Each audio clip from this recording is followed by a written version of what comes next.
फेरि पनि सबैलाई आजको नयाँ भिडियोमा स्वागत छ। आज चाहिँ हामी पढ्दै छौं एउटा एकदमै important derivation of class 12 physics mechanics पोर्सनको हैन च्याप्टर 3 सरफेस टेन्सनको, जसको चाहिँ टपिक छ measurement of surface tension by capillary rise method. अब यसमा चाहिँ एउटा यो एकदमै हुन्छ नि बोर्डको लागि चाहिँ एकदम इम्पोर्टेन्ट डेरिभेसन हो अनि यसबाट न्यूमेरिक पनि गर्ने खालको फर्मुला निक्लिन्छ हैन सरफेस टेन्सन। अब सरफेस टेन्सनको फर्मुला क्यापिलरी राइज मेथडबाट हामीले निकाल्नु छ। त्यसको लागि हामीलाई फिगर छ, यो फिगर हामीलाई चाहिन्छ यसको लागि। यसको डेरिभेसन हो let the capillary tube of radius R, यसको रेडियस कति छ आर छ, रेडियस कति छ आर छ क्यापिलरी ट्युबको, is dipped into the liquid of density rho and surface tension T, rho भनेर पढ्दा हुन्छ हैन, rho and surface tension T. The liquid rises कतिले भयो लिक्विड, मैले यो लिक्विड देखाइदिनु बिर्सेछु है, यहाँसम्म लिक्विड छ, यो सेप बनाएर यो लिक्विड कहाँसम्म गछ वहाँसम्म गछ हो। Liquid rises to height h above its free surface, यो त फ्री सर्फेस हो यसको। It forms the concave meniscus बनाइदियो meniscus. The total upward force balances the weight of liquid inside the capillary tube above the free surface भनेको के भनेको total upward force, जति यो माथि जाने फोर्स छ नि त्यसले चाहिँ केलाई ब्यालेन्स गरिदिन्छ र भन्दाखेरि weight of liquid inside the capillary tube, यो क्यापिलरी ट्युब भित्र भएको वेट अफ लिक्विडलाई जुन चाहिँ यहाँभन्दा माथि यो फ्री सर्फेस भन्दा माथि भएको यो weight of capillary tube weight of liquid inside capillary tube balance भनेको के हो इक्वल गरिदिन्छ केले अपवर्ड फोर्स रे, टोटल अपवर्ड फोर्स भनेपछि यसबाट हामीले के पत्ता लगाइयो अब दैट गिव्स के टोटल अपवर्ड फोर्स भनेको यहाँ के हुन्छ अलवेज टोटल अपवर्ड फोर्स भन्ने बित्तिकै हाम्रो कस्तो हुन्छ भन्दाखेरि म फिगरमा बुझाउँदाखेरि एउटा सर्कल छ, यहाँबाट डिफरेन्ट फोर्सहरु माथि गइराछ, माथि अप्लाइड भइराछ हो,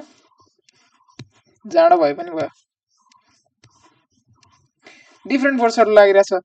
अनि हरेक फोर्स चाहिँ कतिले गइराछ टी कस थीटाले गइराछ, टी कस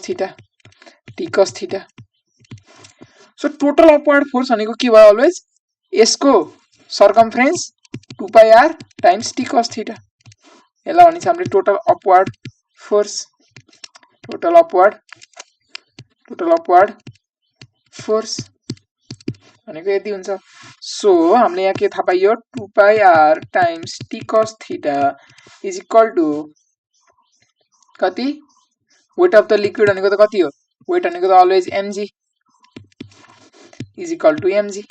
यसले दिने। So that gives 2 pi R times T cos theta is equal to, अब मास भनेको हामीले के को टर्ममा ल्याउनु छ हामीलाई डेन्सिटी दिएको छ, सो डेन्सिटी को टर्ममा ल्याउनु छ। सो मास भनेको के हो density into volume times G त पछाडी छ, since mass is equal to density into volume, यो रो हैन। अब यसले के दिन्छ भन्दाखेरि टी निकाल्दिम यहाँबाट, टी भनेको के भयो अनि भोल्युम भनेको हामीलाई के हो थाहा छ rho times pi R square H cylinder को volume times G is whole divided by यता के आयो 2 पाई आर आयो टाइम्स कस थीटा आयो, पाई पाई काटियो आर स्क्वायर को स्क्वायर र आर काटियो अनि ल यति बाँकी रह्यो। So that gives rho G H R divided by 2 cos theta, यो दियो। फर प्योर यदि त लिक्विड के छ भने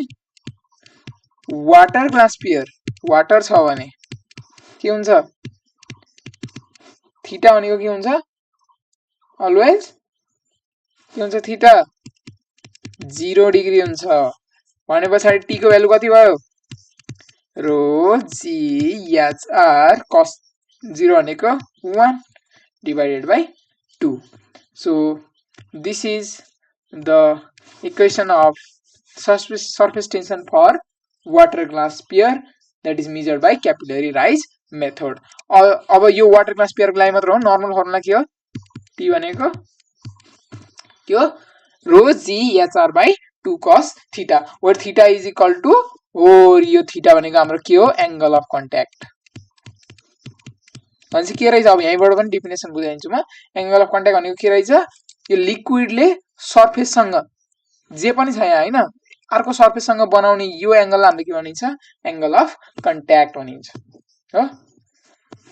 so this much for today now अब म चाहिँ बाइ नै भन्छु हैन सो नेक्स्ट भिडियोमा भेटौँला थ्यांक्स